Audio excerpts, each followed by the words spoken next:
आप पहले अब भारतीय जनता पार्टी को देखिए, पहले कहते थे मुफ्ती सईद देशद्रोही पाकिस्तानी हैं, लेकिन सबसे पहले सरकार कश्मीर उन्हीं के साथ मिलकर बनाई। वो लोग साफ बोल रहे हैं, खुला बोल रहे हैं कि इसके पीछे जो फडणवीस का और बीजेपी वालों का खेल 15-20 जितने भी नंबर्स हैं विधायक हैं, अगर उनको अयोग्य ठहरा दिया जाता है तो शिंदे जी तो गए 12 के भाव पे। तो महाराष्ट्र में सियासी संकट जारी है और एक के बाद एक बयानबाजी। शिवसेना से अलग हुए एकनाथ शिंदे तो 40 से ज़्यादा के विधायकों का समर्थन की बात कर रहे हैं, लेकिन अभी कुछ तस्वीरें भी आ रही है जहां हम देख रहे हैं जो बागी विधायक हुए हैं उनके कार्यालयों में तोड़फोड़ की गई है, जमकर मारपीट की गई है। कुछ इलाकों में 144 भी लागू कर दिया गया है, लेकिन इस पर देश की जनता क्या सोचती है, दिल्ली क्या सोचती है, हम उन लोगों से बात करने का प्रयास करेंगे। लेकिन कहा यह भी जा रहा है कि अब एकनाथ शिंदे शिवसेना बाला साहेब नाम से एक पार्टी बनाने का भी ऐलान कर चुके हैं और उसको लेकर वो अब आगे भी बढ़ेंगे, यानी सत्ता को फिर से प्राप्त करने का प्रयास करेंगे। देखिए, मैं कह रहा हूँ कि देखिए, भारत एक व्यवस्था का देश है, तो भीड़तंत्र डेवलप नहीं होना चाहिए। हर आदमी कानून से बंधा हुआ है, संविधान है, पुलिस है, अदालतें हैं, सब कुछ एक नियम के साथ चलेगा। मैं भी नियम का पालन करूँगा, आप भी करेंगे, तभी देश चलेगा। लेकिन पिछले कुछ एक दशक से ऐसा डेवलप ही भीड़तंत्र को कर दिया गया कि उसमें एक आदमी को हम कुछ कह ही नहीं सकते। अब तो जो कुछ भी होगा वो ऐसे ही चलेगा, क्योंकि अब एक रिवाज बन चुका। भीड़ अपना फैसला करेगी, वो एक रिवाज है। तो महाराष्ट्र में शिव सैनिक यही कर रहे हैं। अच्छा, उनकी तो पुरानी परिपाटी रही है भीड़तंत्र को डेवलप करना। भाई बाल ठाकरे साहब वगैरह की राजनीति तो इसी आधार पर रही है कि भीड़ गई और कुछ भी कर दिया।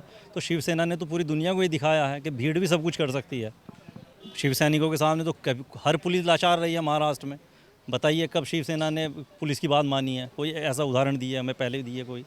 उतनी तो दादागिरी चलती आई है। बात की आती है सर कि आप 2019 में पहले बीजेपी के साथ थे, उसके बाद आप एनसीपी कांग्रेस के साथ सत्ता में आए। अब आपको जनता के लिए सोचना चाहिए। अभी आप नाराजगी की बातें, कभी आप सीएम आवास खाली कर देते हैं, कभी आप मातोश्री पहुंचते हैं, उसके बाद कहते हैं, तमाम बातें आती हैं कि हमसे मिलिए, यानी कि अब इसी में राज्य उलझा रहेगा, महाराष्ट्र इसी में उलझा रहेगा। ये महाराष्ट्र नहीं, पूरा देश इसी में उलझा हुआ है। ये तो सियासत है।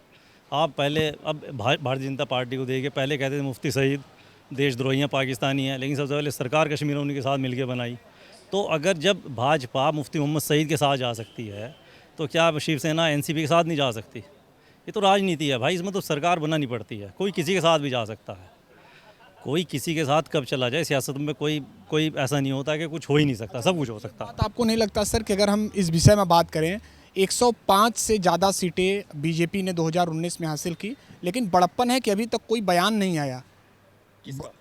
बीजेपी ने पहले तो सत्ता में ये थे, लेकिन अभी भी कोई बयान नहीं आया और लगातार इन्हीं का आरोप प्रत्यारोप है शिवसेना का। नहीं, भारतीय जनता पार्टी वहाँ शिवसेना से टकराना भी नहीं चाहती, क्योंकि दोनों का ब्रांड देखिए, दोनों का ब्रांड हिंदुत्व है। अब सवाल ये है कि दोनों एक ही ब्रांड लेके चल रहे हैं। अब एक दूसरे को ब्रांड को कमज़ोर करने के चक्कर में दोनों ही कमज़ोर हो जाएंगे, क्योंकि दोनों की मजबूरी, दोनों का आधार ही हिंदुत्व की राजनीति है। जो इससे पीछे जो हटेगा वो अपनी खुदकशी करेगा। अगर सेकुलर बनेंगे तो कांग्रेस बैठी है सेकुलरिज्म की अलंबरदार। तो ऐसा ही हाल है। अभी शिवसेना बहुत मजबूत दल रह गया महाराष्ट्र में। अच्छा, ये मजबूत क्यों है कि शिवसेना की कार्ड भाजपा के पास भी नहीं है। संजय राउत ने पार्लियामेंट में कहा था ना अमित शाह को कि जिसके तुम अभी स्टूडेंट हो वहाँ हेडमास्टर रह चुके। कहा था ना एक बयान कि जिस हिंदुत्व की चीज़ को तुम ढो रहे हो उसके तुम माहिर रह चुके। तो भाजपा की कार्ड, शिवसेना की कार्ड भारतीय जनता पार्टी के पास है नहीं, लेकिन उससे टकराया कैसे जाए? तो कुछ ना कुछ उथल पुथल मचा के पब्लिक को शिवसेना से अलग करना है। किसको होना चाहिए सत्ता में, किसको महाराष्ट्र को आगे लेकर चलना चाहिए? अब आपको क्या लगता है? कई विकल्प सामने आ रहे हैं। इधर तो ये बातें कही जा रही हैं कि एकनाथ शिंदे ने कह दिया है कि हम 40 से विधायक और निर्दलीय विधायकों का भी समर्थन है, अब हम नई पार्टी के साथ सरकार बनाने का दावा पेश करेंगे। या फिर से जो एनसीपी का समर्थन मिल रहा है शिवसेना को, वो बातें, या बीजेपी और नई जो दल हैं वो मिले, क्या होना चाहिए? देखिए, दल जो भी अपना अपना दावा कर रहे हैं वो अभी सदन में आएंगे, अपना दावा पेश करेंगे, जिसकी जो है ना मेजोरिटी होगी वो सरकार बनाएंगे।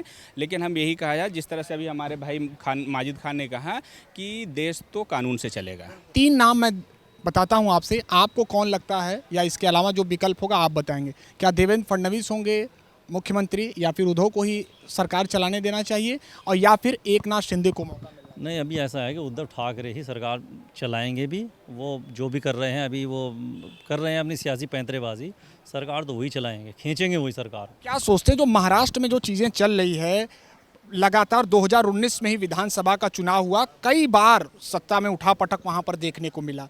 क्या वजह है, क्यों स्थिर नहीं रह पा रही है सरकार? कि जिस पार्टी का वहाँ पे सत्ता है उसी के एमएलए, उसी के विधायक क्यों टूटिए जाते हैं?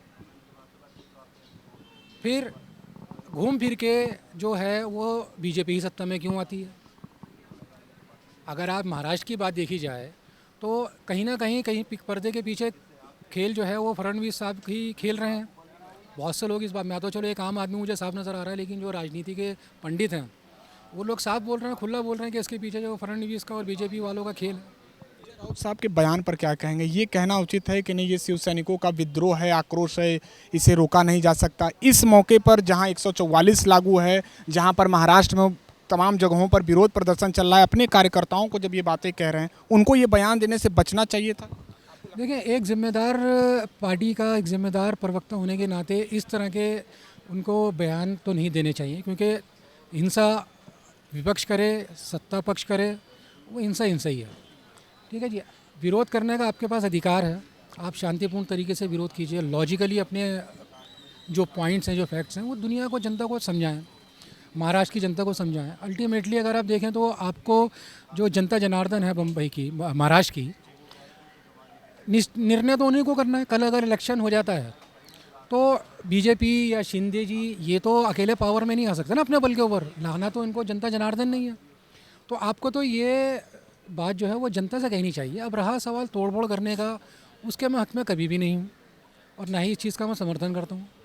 ये बताइए कि आपको क्या लगता है, 3 चेहरों का मैं नाम ले रहा हूँ, उसमें कौन बेहतर विकल्प हो सकता है मुख्यमंत्री के तौर पर? क्या उद्धव जी को अपने सफ़र को जारी रखना चाहिए, या देवेंद्र फडणवीस, या इसके अलावा एकनाथ शिंदे, या फिर आपके हिसाब से कोई अन्य विकल्प? अब देखें, 3 विकल्पों में जो आपने नाम लिया है उद्धव ठाकरे जी को, तो मैं कंटिन्यूटी के हिसाब से कहना चाहूँगा कि उनको कंटिन्यू करना चाहिए।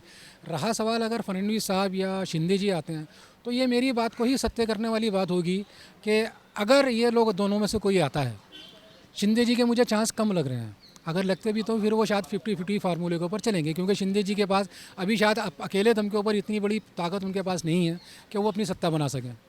ठीक है ना, 35-40 एमएलए अगर उनके पास हैं, और अगर स्पीकर जो अगर उनको अयोग्य ठहरा देता है, 15-20 जितने भी नंबर्स हैं विधायक हैं, अगर उनको अयोग्य ठहरा दिया जाता है तो शिंदे जी तो गए 12 के भाव पे।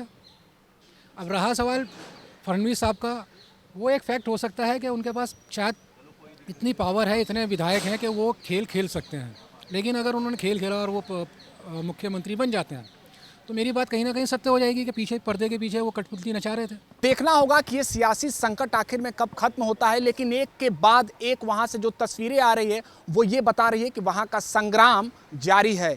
द न्यूज़ 15 के लिए दिल्ली से निशान चतुर्वेदी।